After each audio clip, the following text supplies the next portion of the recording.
আমার আইডিতে আমি অলওয়েজ যদি কোথাও ঘুরতে যাই বা কোনো ঘোরাঘুরি করি, আমি ছবি ভিডিও আমার যেগুলো মনে হয় যেগুলো আপলোড দেওয়া উচিত আমি সেগুলি সবসময় আপলোড দিই। এখন একটা সত্যি কথা বলতে, আমার এই ঘোরাঘুরির ছবি বা ভিডিও দেখে আমার ফ্যামিলি মেম্বার হইতে শুরু করে কেউ কোনো দিন আমাকে জিজ্ঞেস করে না যে তুই এখানে কার সাথে গেছিস, কী করতে গেছিস, কেমনে গেছিস, কোথার থেকে গেছিস। কারণ একটা সত্যি কথা, আমার রিলেটিভরা কেউ টক্সিক না। আর আমার রিলেটিভ আর বন্ধুবান্ধব সবাই জানে যে আমার দৌড় কতটুকু। ওই যে সবাই বলে মোল্লার দৌড় মসজিদ পর্যন্ত।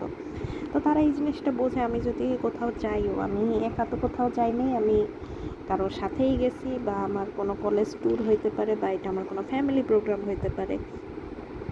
সেটা তারা বোঝে দেখেই তারা কেউ কখনো এরকম আজব আজব প্রশ্ন করে না। এইটা ছিল আমার জীবনের ৩য় বিভাগ ভ্রমণ। আমার এই খুলনা যাওয়ার এত ইচ্ছা ছিল, কিন্তু আমার পরিকল্পনাটা ভিন্ন ছিল।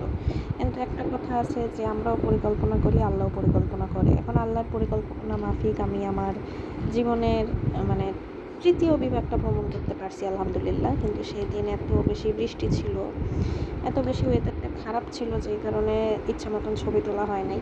এই যে সামনে আমার ট্যুর গাইড আমাকে গাইড করে করে নিয়ে যাচ্ছিলো।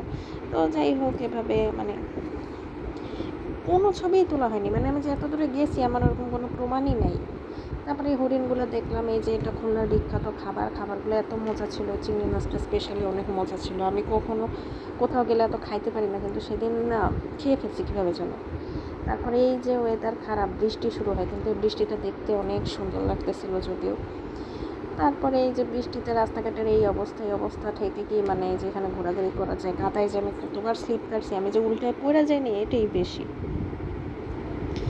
তো যাই হোক, যতটুকুই ঘুরছি কিন্তু ওইভাবে মন মতন ছবি তোলা হয়নি। আসলে জায়গাটা অনেক সুন্দর ছিল, আর ওইদিকে আমার ট্যুর গাইড আমার রেখেই চলে গেছে।